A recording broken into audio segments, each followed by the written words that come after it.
하나님 말씀 보겠습니다. 요한복음 1장 14절에서 18절까지의 말씀입니다. 요한복음 1장 14절에서 18절까지의 말씀, 우리 길지 않은데요, 우리 함께 읽어보면 좋겠습니다. 시작.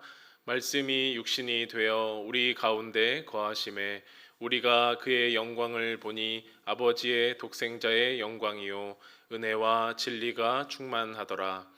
요한이 그에 대하여 증언하여 외쳐 이르되 내가 전에 말하기를 내 뒤에 오시는 이가 나보다 앞선 것은 나보다 먼저 계심이라 한 것이 이 사람을 가리킴이라 하니라. 우리가 다 그의 충만한 데서 받으니 은혜 위에 은혜로라.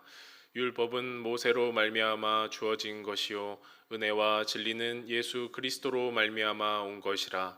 본래 하나님을 본 사람이 없으되 아버지 품속에 있는 독생하신 하나님이 나타내셨느니라. 아멘. 네, 여러분 또 3일 만에, 주일 이후에 3일 만에 이렇게 예배 자리에서 뵙게 되어서 참 좋은데요. 잘 지내셨는지 모르겠습니다. 아직 전염병의 위협은 끝나지도 않고 또 요새 환절기라서 각자의 건강을 지키기가 참 까다로운 시기인데요. 건강도 지키고 또 생계도 지키고 또 영성도 지키고 이렇게 힘쓰시는 여러분 참 고생이 많으시고 화이팅입니다. 네, 응원을 드립니다. 우리가 교회를 간다, 또 믿음을 키워나간다라고 할 때에 그거에 또 너무 방점을 두자니 또 우리의 생활이 무너지기도 할 때가 있습니다. 생활을 좀 더 열심히 하고자 소득을 늘리고자 하니 교회로부터 또 너무 멀어지는 것 아닌가, 이렇게 두 마리의 토끼를 앞에 두고 고민할 때가 참 많은 것 같은데요. 무엇 하나 소홀히 할 수 없는 이 세상의 삶 속에서 하나님 말씀마저 거리감 있지 않기를 바라고 또 어렵지 않기를 바라고 또 그저 그냥 한켠에 모셔두는 그런 말씀이 되지 않기를 바라면서 오늘 말씀이 좀 힘이 되었으면 좋겠습니다. 그래서 이전보다는 더 친근한 말씀, 거룩하고 힘이 있는 말씀, 은혜와 위로와 감동이 되는 말씀이 저와 여러분 곁에 늘 있기를 축원합니다.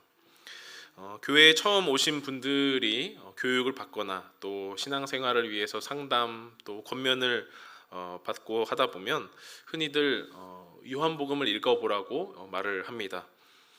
교회가 처음인 사람은 당연히 예수님도 어색하니까 저희가 통성기도로 가르치겠습니까? 방언을 가르치겠습니까? 많은 큰 양식을 한 번에 먹일 수 없을 것입니다.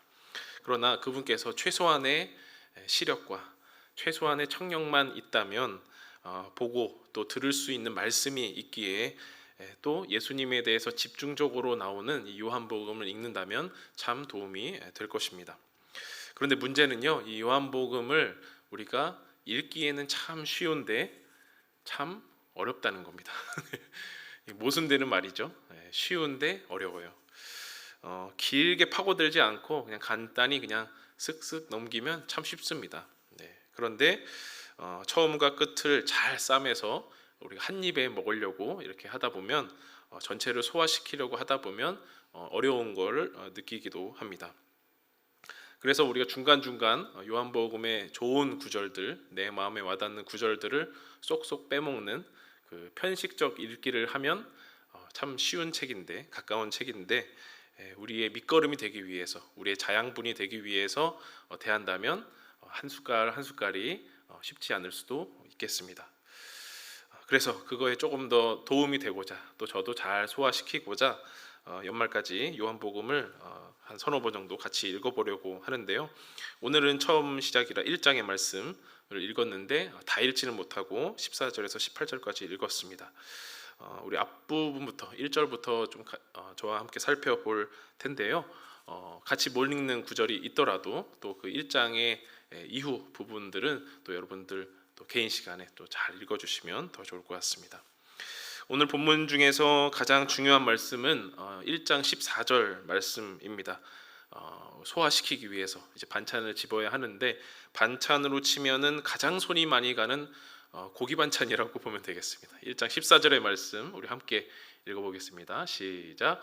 말씀이 육신이 되어 우리 가운데 거하심에 우리가 그의 영광을 보니 아버지의 독생자의 영광이요 은혜와 진리가 충만하더라. 성육신하신 예수님을 말할 때에 가장 많이 인용하는 말씀이죠. 육신의 모습, 즉 이제 사람의 모습으로 예수님이 이 땅에 오셨고 하나님의 아들 독생자이신 그 예수님을 드러내는 짧지만 아주 귀한 말씀입니다.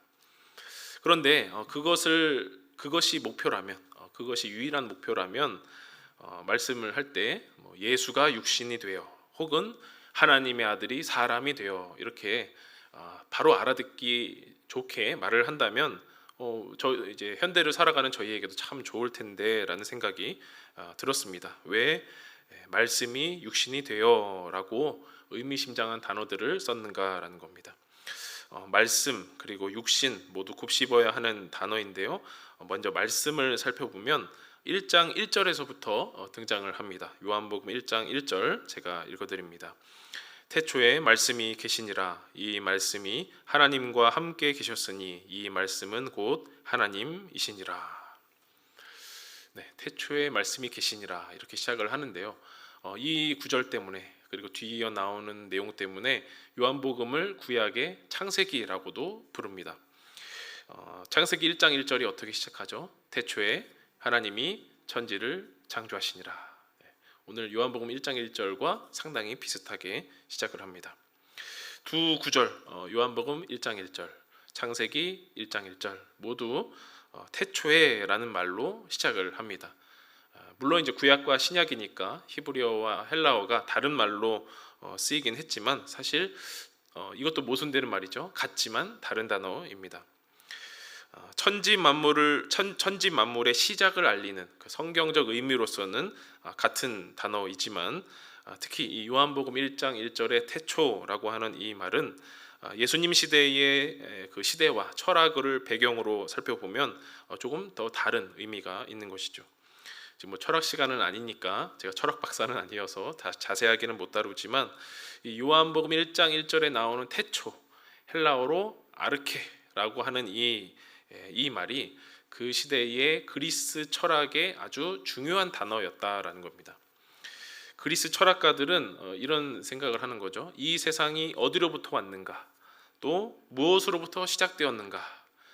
이렇게 하등 우리의 밥 먹고 살아가는 인생에는 전혀 상관이 없는 그런 질문을 던지는 사람들이 철학가인 것 같습니다.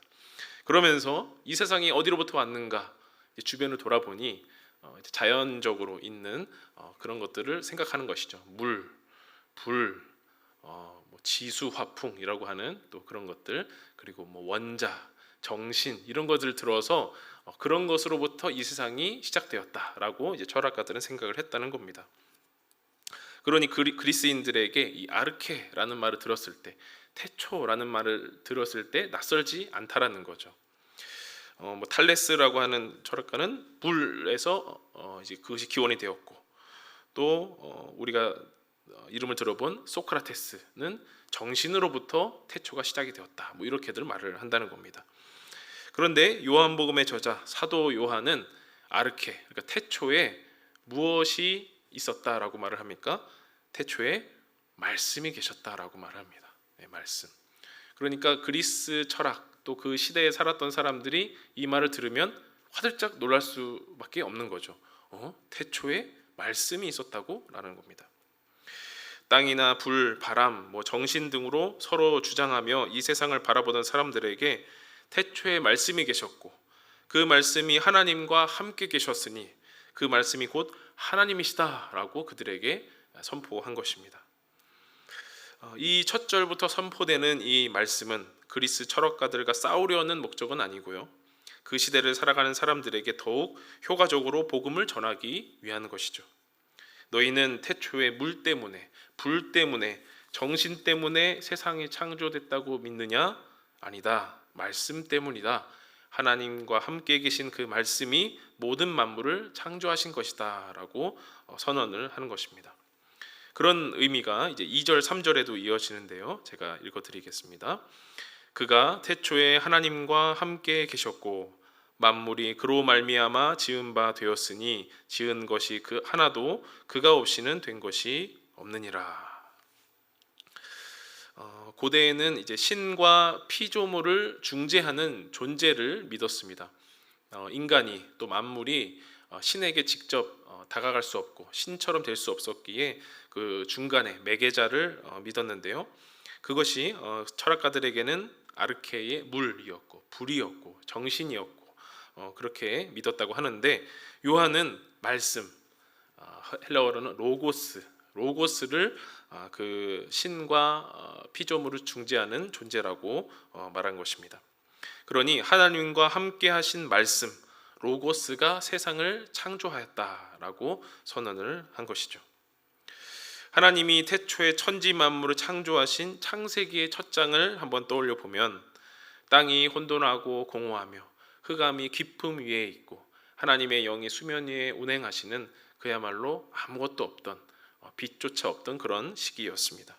그런데 하나님이 1장 3절에 말씀하시길 하나님이 이르시되 빛이 있으라 하시니 빛이 있었고 라고 합니다. 여기서 말하는 이르시되 말씀하시되 라는 말이 바로 요한복음 1장 1절의 말씀이라고 보면 되겠습니다. 선하신 하나님의 계획으로 말미암아 하나님으로부터 그 말이 나가서 창조 사건이 일어난 것입니다. 있어라 라는 겁니다. 빛이 생기고 하늘이 생기고 땅이 생기는 등 하나님의 말씀이 나오면서 새로운 것이 창조되는 겁니다. 이렇게 하나님이 보내신 대리자, 또 신적인 일꾼, 창조의 일꾼이 바로 말씀, 로고스라는 것입니다. 이렇게 하나님과 함께 하시면서 하나님이신 그 말씀이 세상을 창조하셨다라는 선언이 1장 1절에서 3절까지 이어지는데요. 창세기의 천지 창조는 뭐 큰 재미는 없지만 그래도 읽을만은 합니다. 첫째 날에 뭐가 생겼고 둘째 날에 뭐가 생겼고 보시기에 좋았더라 이렇게 하면서 읽을만은 합니다. 그런데 요한복음의 천지 창조는 간단간단하고 멋있어 보이는데 재미가 없어요, 읽을 때. 그런데 이 1절에서 18절까지 이 요한복음 전체의 서론이라고 할 수 있는 이 18절의 이 말씀들을 골고루 먹어줘야 이 요한복음 끝까지 읽을 때까지 잘 소화를 할 수 있다는 겁니다. 이 천지 만물을 창조하는 일에 이 말씀 로고스가 하나님의 대리자라고 말씀을 드렸어요. 근데 그 말씀 안에는 생명의 빛이 있었다라고 말을 합니다. 그 빛, 생명의 빛이라고 하는데 그 빛은 우리가 어디에서 발견할 수 있습니까? 두 가지로 생각해 보면 아주 밝고 환한 데에서 빛을 발견할 수 있을까요? 어렵겠죠. 눈뜨기도 어려운데. 그래서 빛은 어디에서 잘 발견이 될까요? 어두운 데서 발견이 돼요. 한 줄기의 빛만 있어도 빛이 저기에 있구나라고 볼 수 있게 되는 거죠. 요한은 어둠뿐만 아니라 어두운 세상 속에서도 빛을 찾을 수 있다고 합니다. 또한 각 사람에게 빛이 빛이었다라고 합니다. 어두운 세상 속에서 살아가는 사람들, 주를 모르는 그 사람들이 스스로 하나님을 볼 수 있도록 생명의 빛이 비추어졌다라고 말을 합니다. 하지만 그 세상은 또 자기 백성들은 깨닫지 못하였다라고 증언합니다. 말씀으로 창조된 이 땅에 살아가던 피조물인 하나님의 백성조차도 그 빛이 비추었지만 그들은 영접하지 않았다. 계속해서 어둠인 채로 살아갔다라고 증언합니다. 천지가 창조되었고 그 땅에서 자기 백성들은 하나님의 백성들은 만물을 다스리며 정복하며 생육하고 번성하여 땅에 충만해야 하는 사람들임에도 불구하고 정작 자신을 지으신 창조주를 몰라뵈고 창조주로부터 나오는 그 말씀도 마음에 품지 않았다는 것이죠. 창세기의 이 천지 창조 사건을 그래서 요한복음이 이 그리스식으로 재해석을 하는 것 같습니다. 그저 예수만 믿고 구원받으면 다 끝난다라는 그런 우리의 작은 믿음도 다시 한번 새롭게 해석하고 새롭게 창조되면 좋겠습니다. 천지 창조 사건에서 마지막으로 누가 나오죠? 마지막 날에 사람이 나옵니다. 네, 사람. 창세기에는 아담과 하와가 마지막에 등장했듯이 요한복음에는 마지막에 하나님의 자녀가 등장하는데요. 요한복음 1장 12절 말씀 여러분도 잘 아실 텐데 한번 읽어보겠습니다. 다 같이 시작. 영접하는 자 곧 그 이름을 믿는 자들에게는 하나님의 자녀가 되는 권세를 주셨으니. 네, 하나님의 자녀가 등장을 합니다. 우리는 이 구절을 참 잘 써먹고 쉽게 잊어버리곤 합니다. 마치 우리가 불을 붙일 때 쓰는 일회용 성냥처럼 12절을 휙 가져다가 쓰고 다시는 펴지 않습니다. 믿음을 도구로 해서 우리가 지성이나 또 감성을 동원해서 하나님의 자녀가 되는 아주 쉬운 교리, 쉬운 이론이 이 12절이기 때문입니다. 이 12절의 과정을 잘 마치면, 하나님의 자녀가 되는 그 과정을 잘 마치면 보너스로 힘, 권리, 능력을 의미하는 권세도 얻게 됩니다. 사실 많은 이들이 여기서 다 끝납니다. 더 배울 필요도 느끼지 못합니다. 우리가 예수님을 믿는다고 하면서 그리스도인 혹은 교회인이 되었으면 그때부터는 내가 하나님의 자녀니까 하나님께 때도 쓰고 원망도 하고 언제 어디서나 이 비대면으로 기도를 하면서 하나님께 나의 요구를 올려드리는 그런 권세를 누린다라고 여기기 때문입니다. 이 12절을 통해서 한두 마디의 간단한 통과 절차로 우리는 하나님의 자녀가 되었다라고 선포하지만 사실 그 속에 담겨 있는 어마어마한 그 은혜와 혜택은 정말 큰 것입니다.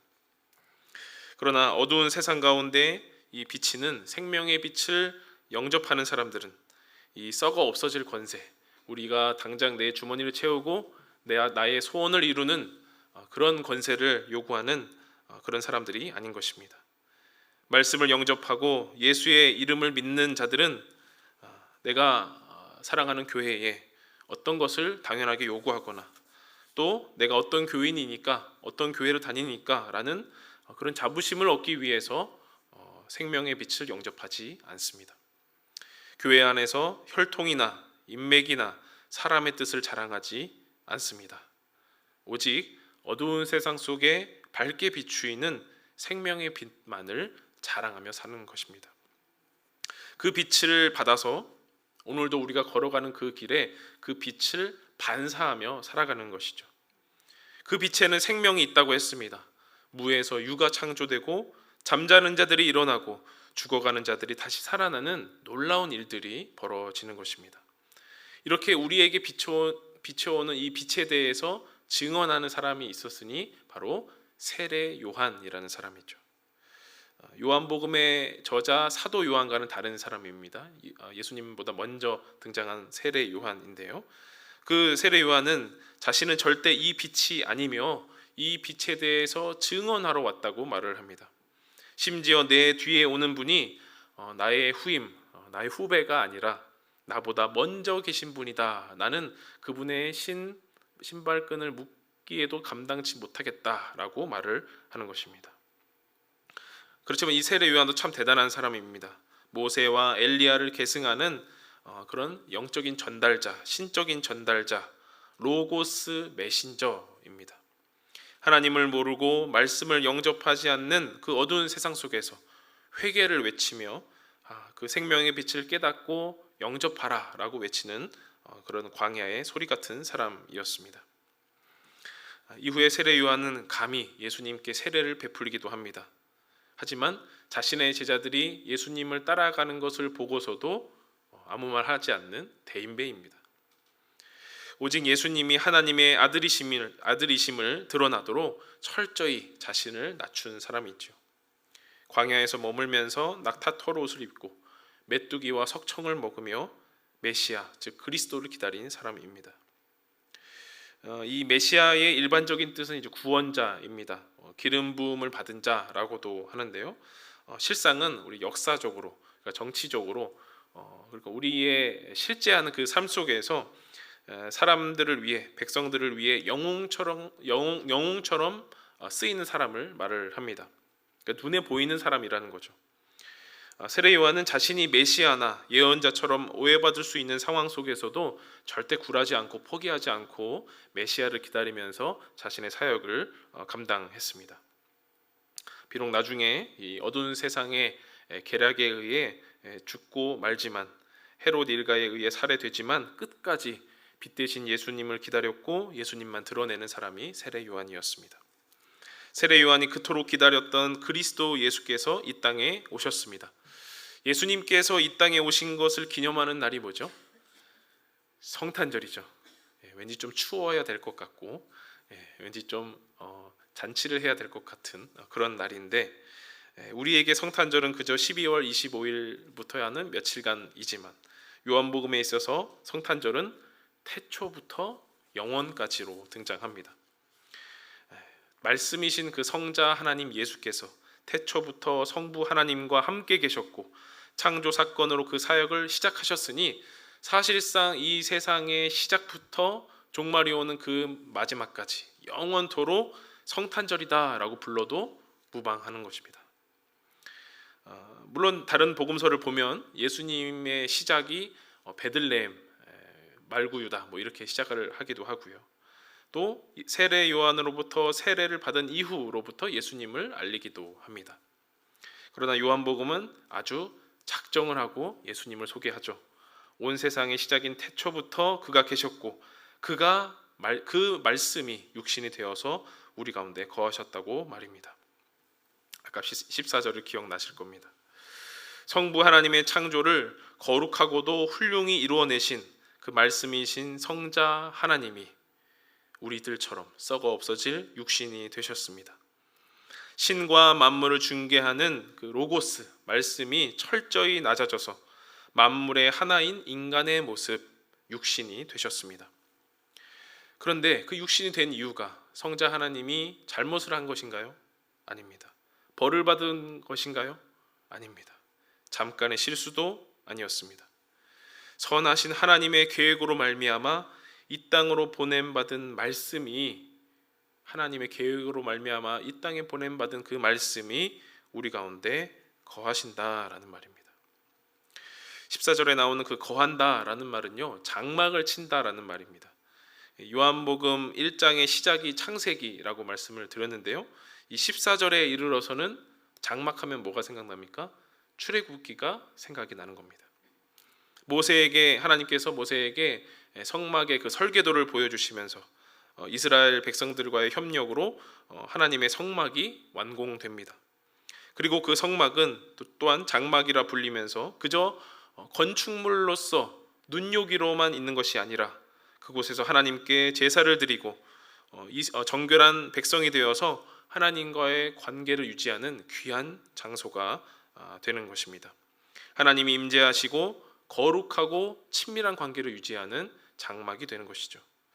그래서 이 육신이 된 말씀이 우리 가운데 거하신다라는 말은 우리로 하여금 하나님을 만나고 정결한 하나님의 자녀로 거듭난다라는 것을 의미하는 것입니다.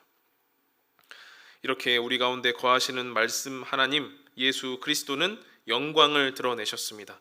이 땅에 오신 말씀의 영광은 성부 하나님의 하나밖에 없는 독생자의 영광이고 그 안에는 은혜와 진리가 충만하더라라고 증언합니다. 우리가 너무나 좋아하는 단어죠. 은혜. 그 어떤 조건이나 자격에도 불구하고 부어지는 충만한 선물을 의미합니다.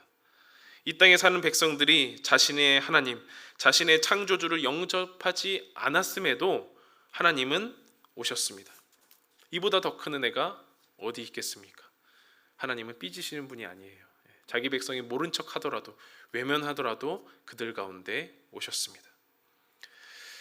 나라가 멸망하고도 한참 흘러서 이제는 대로마 제국의 속국이 된 나라, 식민지 백성으로 살아가는 이스라엘에게 성자 하나님은 육신의 모습으로 오셔서 구원의 길을 열어주시고 그 길을 따라오도록 부르셨습니다.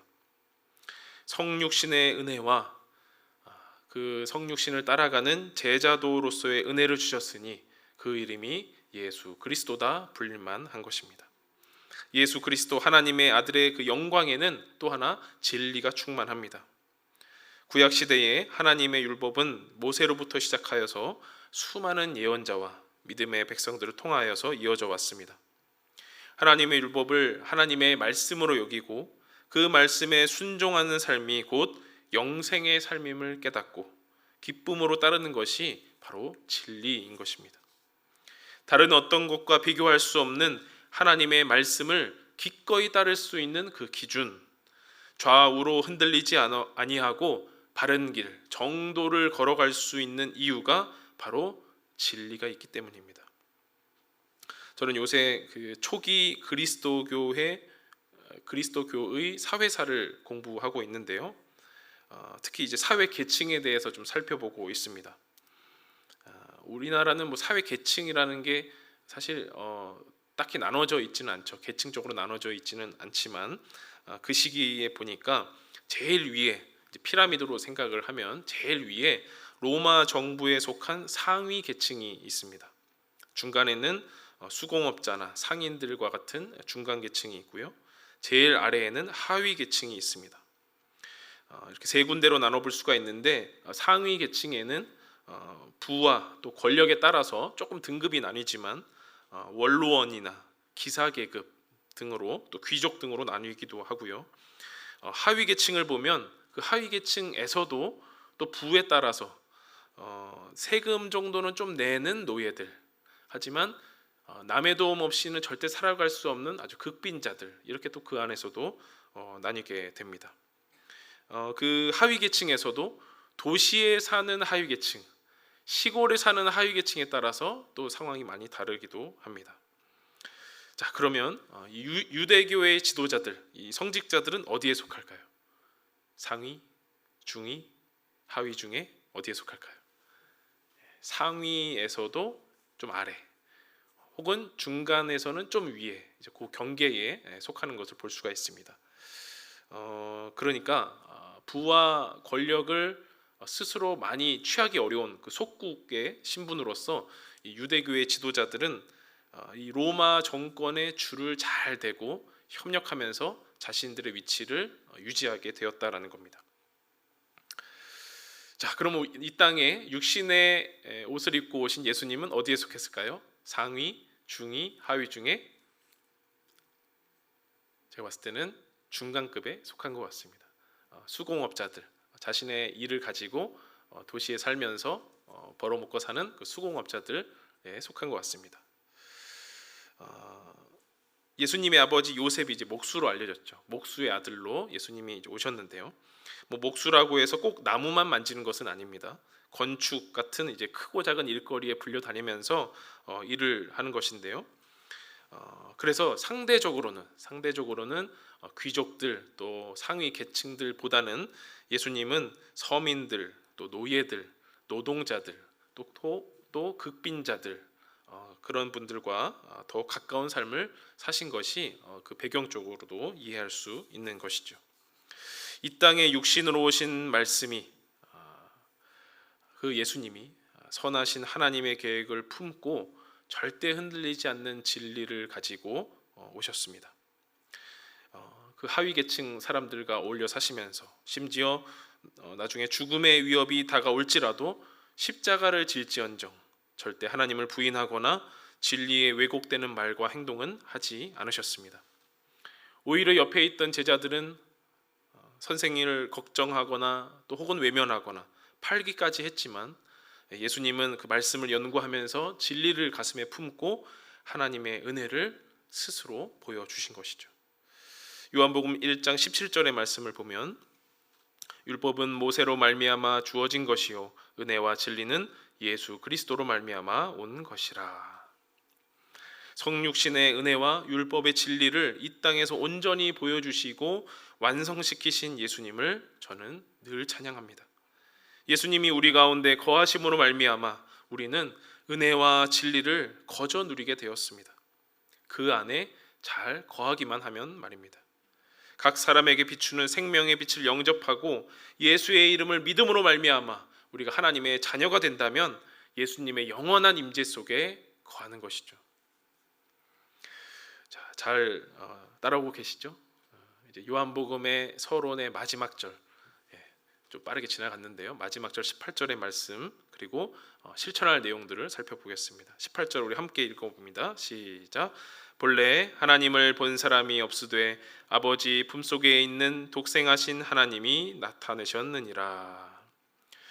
성경에 있는 그 누구도 하나님을 본 사람은 없습니다. 심지어 모세도 하나님의 등만 볼 뿐이었습니다. 하나님을 본다라는 것은 죽음을 의미합니다. 하나님의 법궤를 만지기만 해도 죽는 것이 그 시대의 규칙이었습니다.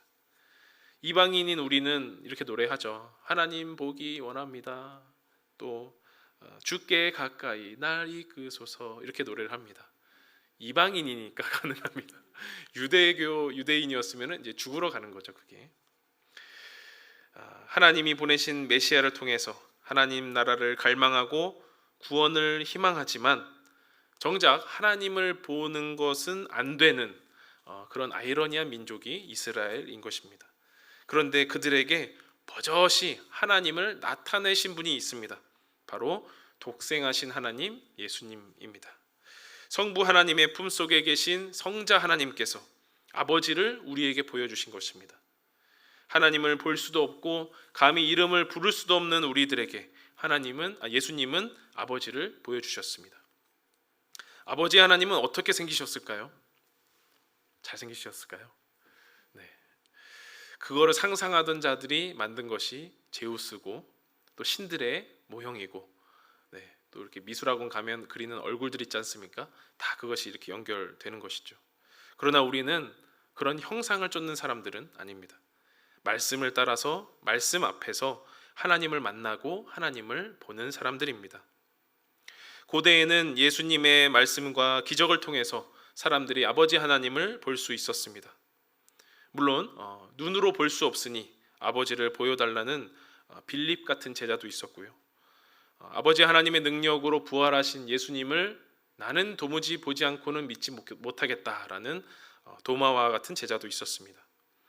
그런데 정도의 차이일 뿐 예나 지금이나 하나님을 보고 싶은 요구는 계속됩니다. 하나님이 신이라면, 하나님이 정말 계신다면 제발 좀 내 앞에 나타나셔서 나의 이러이러한 소원을 들어달라고, 심지어 믿음이 없는 자도 예수님 부처님 하면서 자신의 소원을 아뢰기도 하고 기도하는 세상입니다. 말씀을 나누기엔 불경해 보이지만 실상 우리 교회의 신년 기도 제목이나 큰 절에 올려지는 그 기도 제목들이 크게 다르지 않음을 저는 지난 연말에 확인할 수가 있었습니다. 기도 제목의 문제라기보다는 그 글자적 문제라기보다는 더 근원적으로 하나님을 왜 보고 싶냐라는 질문을 하고 싶은 겁니다. 말씀이 육신이 되어서 우리 가운데 거하시는 그 독생자의 영광만으로도 우리는 은혜와 진리가 충만하다고, 부족하지 않다고, 마치 요한복음 1장 14절과 시편 23편 1절을 같이 짬뽕해서 노래하면서 늘 부족하지 않다고 할 만한데, 우리는 왜 근원적인 것보다 그로부터 파생되는 것들에 온 마음과 온 인생을 쏟고 스스로 실망좌절하냐라는 그런 생각이 들었습니다. 예수님께서 말씀하셨습니다. 요한복음 14장 6절 7절에 예수께서 이르시되 내가 곧 길이요 진리요 생명이니 나로 말미암지 않고는 아버지께로 올 자가 없느니라. 너희가 나를 알았더라면 내 아버지도 알았으리로다. 이제부터는 너희가 그를 알았고 또 보았느니라. 예수님만 붙잡고 있으면 아버지 하나님을 볼 수 있다는 겁니다. 말씀이 육신이 되신 예수님을 알고 그를 통하여 아버지 하나님을 보는 저와 여러분이 되기를 이 시간 간절히 소망합니다. 그런 우리에게 오늘 말씀이 주는 두 가지 실천사항을 소개합니다. 이따가 합심 기도할 때도 띄워주셔서 함께 기도에 도움이 되면 좋겠습니다. 한번 읽어볼까요? 1번 시작. 스스로 빛이 되려 하지 말고 빛을 증언하는 사람이 됩시다. 2번 만물을 창조한 말씀을 의지하여 은혜를 누리는 사람이 됩시다. 네, 1번은 세례 요한을 생각할 수 있고요. 2번은 은혜와 진리만으로도 충만한, 부족하지 않은 그런 감사한 우리의 기도 제목이 되면 참 좋겠습니다. 이 시간 찬양할 텐데요. 말씀 앞에서 주님 앞에 겸손함으로 주님이 원하시는 그 한 사람이 되고자 찬양하며 나가겠습니다.